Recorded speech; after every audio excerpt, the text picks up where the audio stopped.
Hello, everybody, and thank you for tuning in to the weekly report. GOP Obamacare surrender. For all the media hand-wringing over the government shutdown, the fact is only approximately 750,000 of the over 2 million non-military federal employees are being furloughed. Most federal programs will continue operating, including the major entitlement and welfare programs. The national parks will remain open if understaffed with closed visitor centers. Unfortunately, the shutdown will not affect the military-industrial complex. President Trump's supposed master plan to implement mass firings of federal employees will only fire 16,000 employees. Democrats are refusing to vote for a short-term continuing resolution unless it extends the increase in Obamacare subsidies that was part of the Biden-era COVID relief legislation.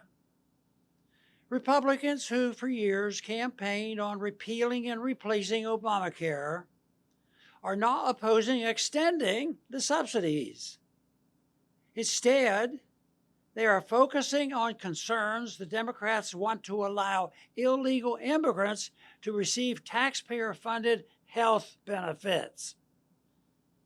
Republicans are also emphasizing that they want to negotiate over extending the Obamacare subsidies, not simply shove them into a must-pass continuing resolution. Republicans also want to ensure that laws barring illegal immigrants from receiving the subsidies are in place. Republicans' de facto embrace of the increased Obamacare subsidies, which were supposed to be a temporary increase to help Americans who lost their jobs because of the COVID lockdowns, is a little noticed but major milestone in the history of Obamacare.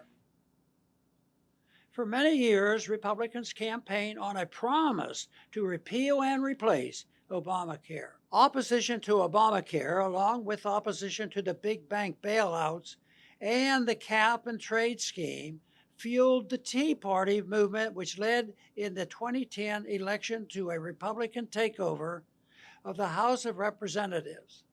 In 2013, as the federal government was implementing Obamacare, Tea Party Republicans orchestrated a government shutdown. The argument was this was the last chance to repeal Obamacare because once it was fully implemented, the number of people who would become reliant on the program would make Obamacare politically impossible to repeal. These Tea Party Republicans were mocked for their efforts, but history has proven them right. Even though Donald Trump and many Republican candidates for the House and Senate promised to repair Obamacare in their 2016 campaigns, they never even held a vote on full repeal of the health care law. Instead, they pushed legislation repealing the unpopular parts of Obamacare, even though the way the program was structured, it was impossible for the popular parts to work without the unpopular parts. The legislation repealing the unpopular parts of Obamacare was opposed by some Republicans who had previously voted to repeal all of Obamacare. In the 2018 midterm election, the Democrats then turned the tables on Republicans by running as champions of health care who would protect Obamacare from the Republicans.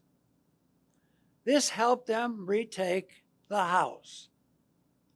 Now, the majority of Republicans appear ready to ratify President Biden's increase in Obamacare subsidies. So, Republicans have gone from promising to repeal Obamacare to promising to repeal the unpopular provisions to de facto supporting the program. Republican failure to effectively oppose Obamacare is because of failure to acknowledge that the pre-Obamacare healthcare system was seriously flawed because of government interventions. Therefore, a way to fix healthcare is via measures giving patients and providers control over the healthcare system, such as tax credits and health savings accounts. Unapologetic advocacy of free markets is the only effective way to oppose big government schemes like Obamacare and advance liberty. Thanks for listening.